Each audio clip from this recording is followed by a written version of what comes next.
Yeah. Mm-mm. Di ba? Mm-mm.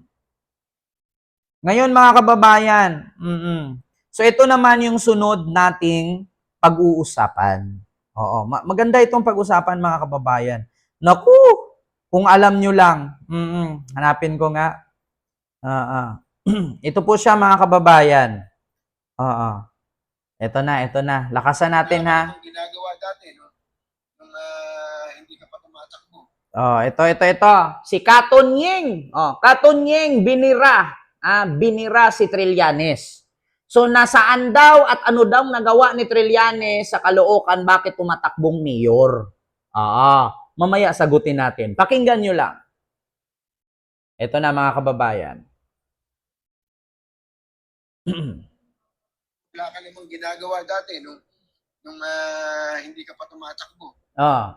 Wala kang ginagawa. As in, wala kang pakialam doon sa syudad. Tapos wala daw ginagawa dati, no? Nung hindi ka pa tumatakbo. Wala kang ginagawa. As in, wala kang pakialam doon sa syudad. Tapos biglang darating ka, sabi mo, aayusin ko to. Sabi ni Katunying, wala daw ginawa si Trillanes dati. Tapos ngayon, bigla-biglang tumatakbong mayor at sabihing aayusin daw ang Caloocan. Baka Katunying tulog ka. Baka Katunying minsan mong na-interview si Senador Antonio Trillanes. Katunying, wag maging tanga, hindi ka pa ulyanin Katunying. Gumawa ka pa nga ng fast food, di ba? Gumawa ka pa nga ng kainan, di ba? Nagtayo ka pa nga ng business eh. Tapos sasabihin mo, walang nagawa si Trillanes. Baka Katunying, hindi mo alam. Sino ang nagpataas ng sahod ng kasundaluhan at kapulisan? Akda ni Trillanes yan. Sino ang nagpataas ng sahod ng mga teacher? Akda ni Trillanes yan. At sino ang isa sa author ng 4Ps na nakatulong sa mga mahihirap? Akda din ni Trillanes at ni Laila de Lima yan. Ngayon, sino ba ang mas may nagawa? Si Along o si Trillanes? Si Along pang local lang, si Trillanes pang national. Yeah? Mas maraming nagawa si Trillanes na nakikinabang ang buong Pilipinas kaysa kay Along na Caloocan lang. Di ba? Katunying, baka naman, huwag magpahalata. Malaki-laki ba? Yeah. Ang tumawid ng maraming dagat ni Senator Trillanes para talunin niya ang kailangan daw tumawid ng maraming dagat. Sige, tuloy natin. Ng Caloocan. Alam niyo yung Caloocan, in fairness sa Caloocan, marami namang aspeto ng pamamahala. In fairness daw sa Caloocan, maraming aspeto ang pamamahala. So anong meron sa Caloocan, Katunying? Baka hindi ka pa nakapunta doon kasi takot kang matraffic. Baka naman hindi mo pa naranasan doon na may binaril habang nakatayo ka. At baka hindi mo naranasan na inambahan ka ng adik nang naglalakad ka. At baka hindi mo naranasan na huminto ka, bigla ka agawan ng motor. Maraming aspeto ng pamamahala. Maraming aspeto. Una, governance. Halimbawa, yung governance. City Hall. City Hall. Yung City Hall kasi, yan ang mukha ng syudad. Kapag ang City Hall mo, mabubusit kang pumunta. Magbabayad ka na nga lang ng business permit, magbabayad ka na lang ng buwis, mabubusit ka pa. Kaya talaga namang isusumpa mo, hindi lang yung empleyado doon, pati po yung mayor, di ba? So ngayon, Katunying, tanungin kita, sinong magbabayad ng business permit sa City Hall kung walang matayuan ng business? Bakit? Ano bang business meron ng Caloocan? Bakit, Katunying, may nakita ka bang BGC sa Caloocan? May nakita ka bang Makati sa Caloocan? May nakita ka bang Taguig sa Caloocan? So sasabihin mo, ang mayor ang City Hall nagpapatunay na maganda ang Caloocan. Lagi mong pagkatandaan, Katunying. Maraming made in China. Maraming made in China na maganda pero peke pala. Tandaan mo yan, Katunying. Subukan mong bumili sa Divisoria. Kung ano ang hitsura ng bag na Louis Vuitton, Chanel, Gucci, Prada, pariho sa original tignan, pero peke pala. Ganon din yun, Katunying. Aanhin mo ang ganda ng City Hall, kung ang nakatira naman ay peke. So, hindi mo po yun pagbabasihan ang ganda ng City Hall, pagbabasihan mo kung gaano kadami ang mga adik at kriminal.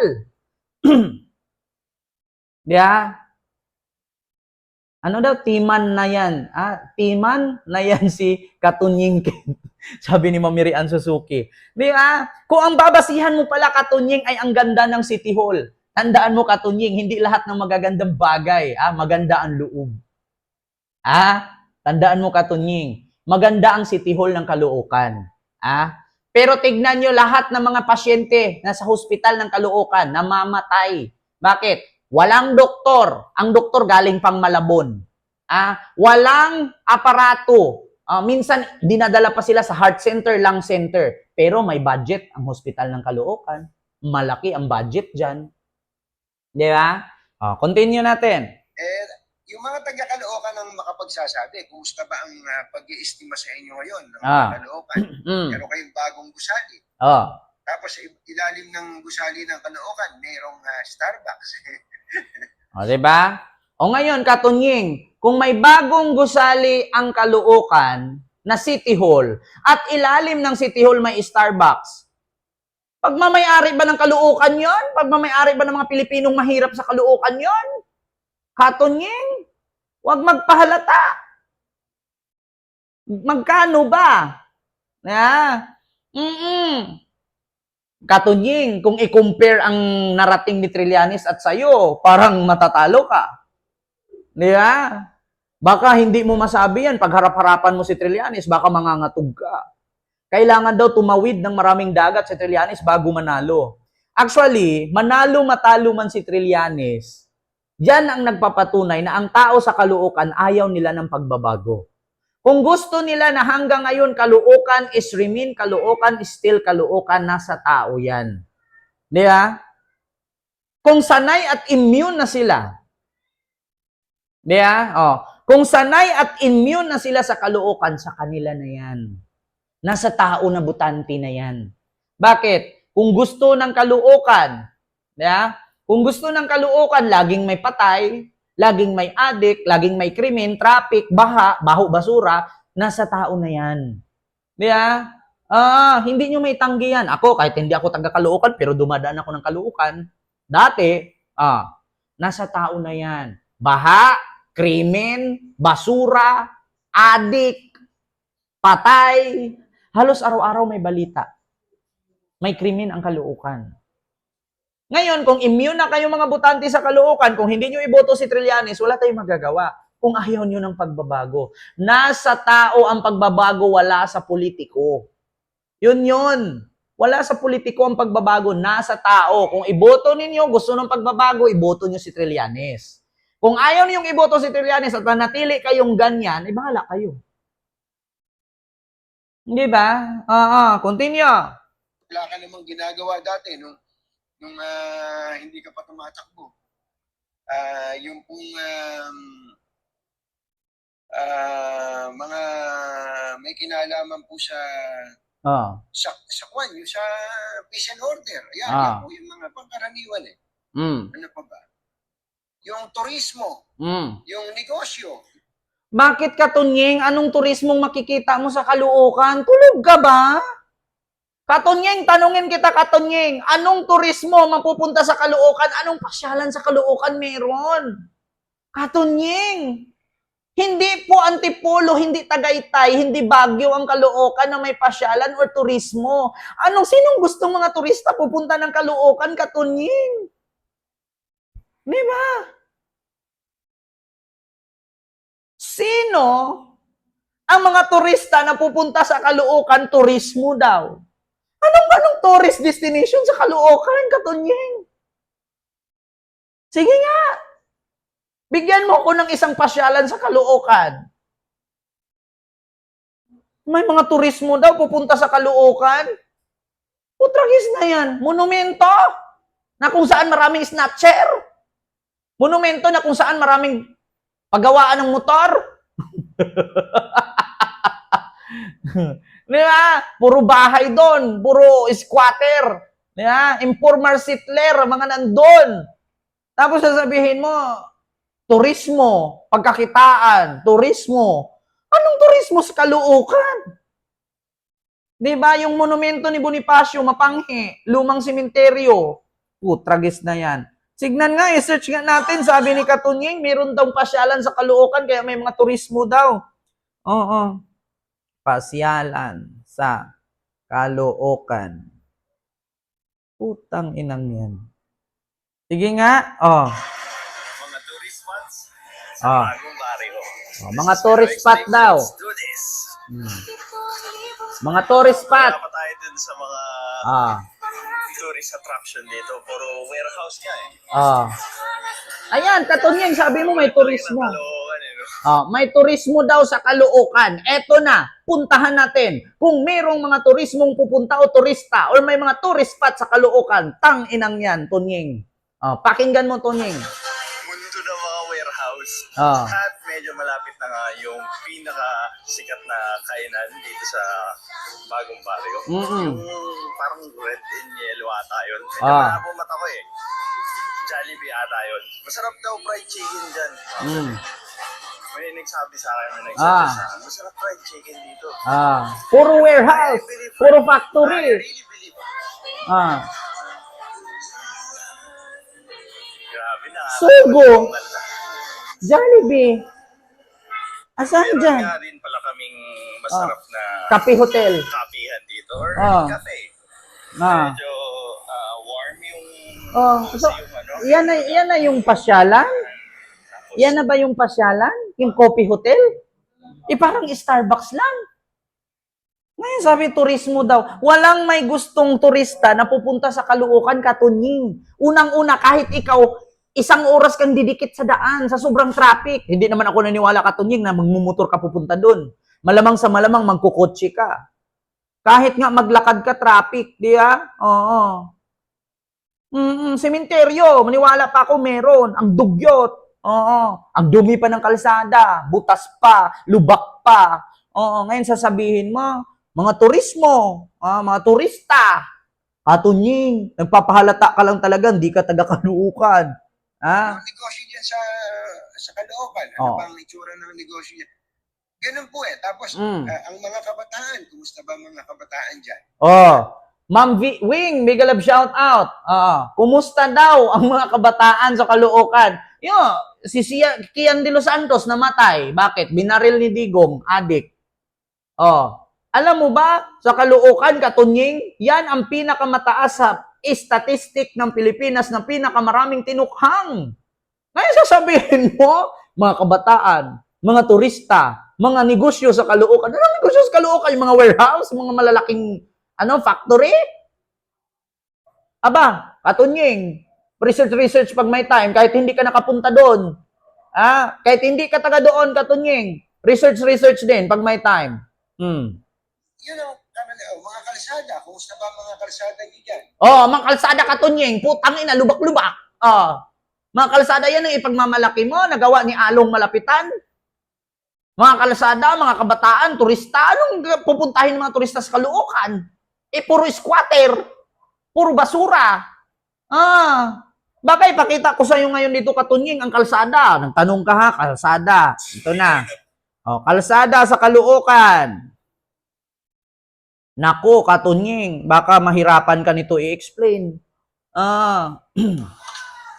Ito na. Ayan ba ang kalsada sa Caloocan? Batang Kankalo. Ayan, mga kalsada sa Caloocan, puro iskinita. Ayan. Yan ba ang gusto mong kalsada? Ayan, Katunying. Salamat po. Ano kalsada dyan? Puro iskinita. Puro siksikan. Yan ba? Iba-ibang kalsada yan, Katunying. Makadaan ka, may tindahan. Ayun may sinabi mong negosyo. Hanggang kailan tiisin ng mga taga-Kankalo yan, Katunying, yung magtitinda ng mga quick-quick sa tabi ng kalsada at kaharap basura. Yan yung sinasabi mong kalsada, Katunying?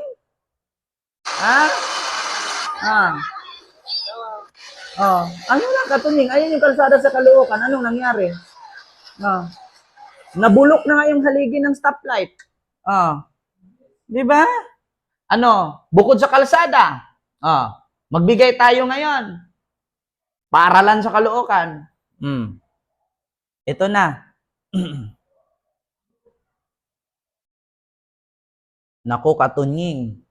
Baka magkamali ka, Katunying. Research ka. Batang Kankalo. Ayan. Ito na. Imbes na madaanan, naging tambakan na ng basura ang isang kalsada sa Caloocan City. Ah. Ang sinisisi ng mga residente, madalang umanong pangungulekta ng Sabi ni M-Line Channel, tambaluslos na isip ni Kent. Di bali ng tambaluslos, wag lang magnakaw ng pera sa kaban ng bayan. Eto na. Paano naging tambaluslos ang isip na to? Balita ng TV to. Hindi to fake news. Bawal magtapon ng basura. Basura.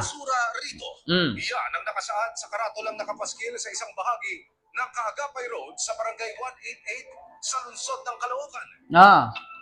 Pero tingnan nyo naman, tambak pa rin ang... Ayan. Kumusta katunying? Yung kalsada katunying. Ilog katunying.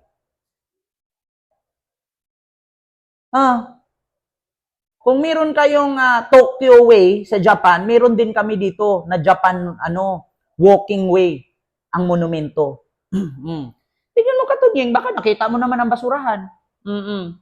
Butas yung tawiran. Pag nagkamali ka pa ng lakad, nanakawan ka pa. Ayan pa. Sa Facebook. Harap ng elementary school. Dami ng basura sa isang barangay Kaunlaran sa Caloocan. Barangay Kaunlaran. So, ano bang ginagawa ngayon dyan sa kapitan? O mayor, anong malapitan para masolusyonan yan? So, hindi lang yan nagbibigay ng traffic sa kalsada, yung tambak na basura na yan. Ibibigay din yan sa masamang kalusugan sa mga estudyante. Kasi Ayan, katunying. Nakita mo yan. Ang basura halos baywang na ng mga estudyante. Kunting ulan, umaapaw na yung creek. Ang basura katunying harap mismo ng elementary. Baka katunying, pikit ka. Mga kababayan, magiging tanga pa ba tayo? Grabe basura. Di ba? M-Line Channel. Ayan.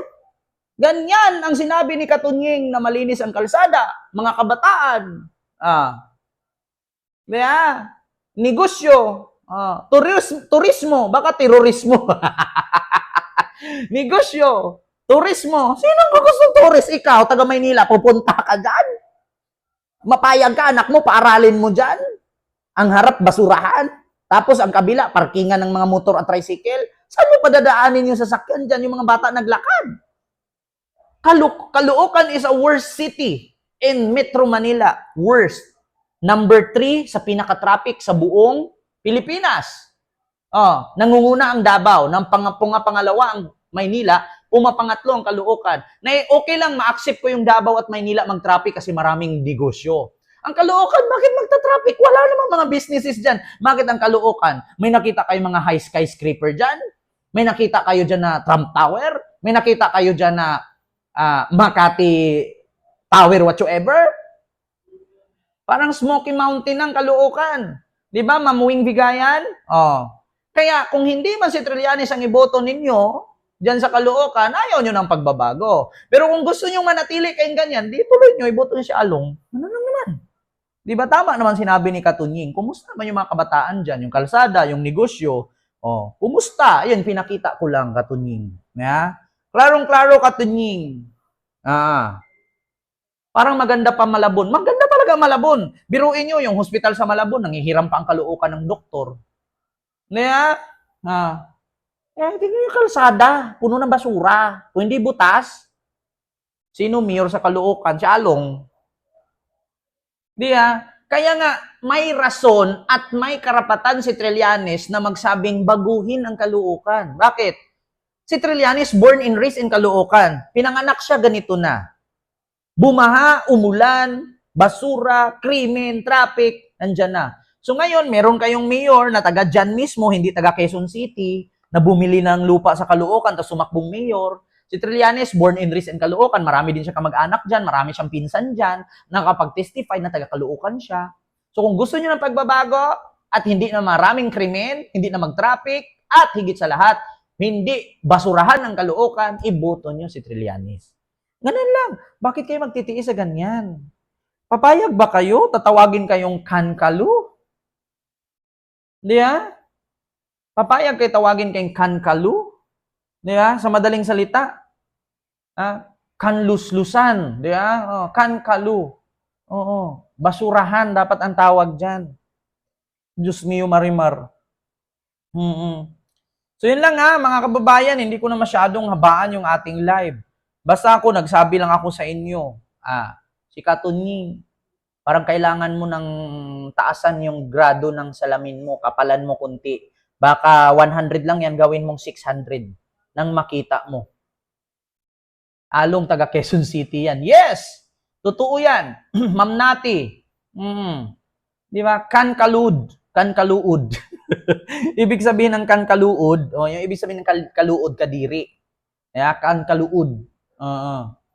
Yeah, so yun lang mga kababayan. Huwag kalimutan mag-like, mag-share, at mag-subscribe. At i-follow ako sa aking Facebook page, TikTok account, and YouTube channel. Yeah, last request, mag-Robin ka. Tol! Asan yung basura sa Caloocan, tol? Mani niya, tol. Ubos na, tol. Huwag ganun, tol. Yan lang, Mami Rian at sa lahat na nandyan. Maraming salamat. Huwag kalimutan mag-like, mag-share, at mag-subscribe.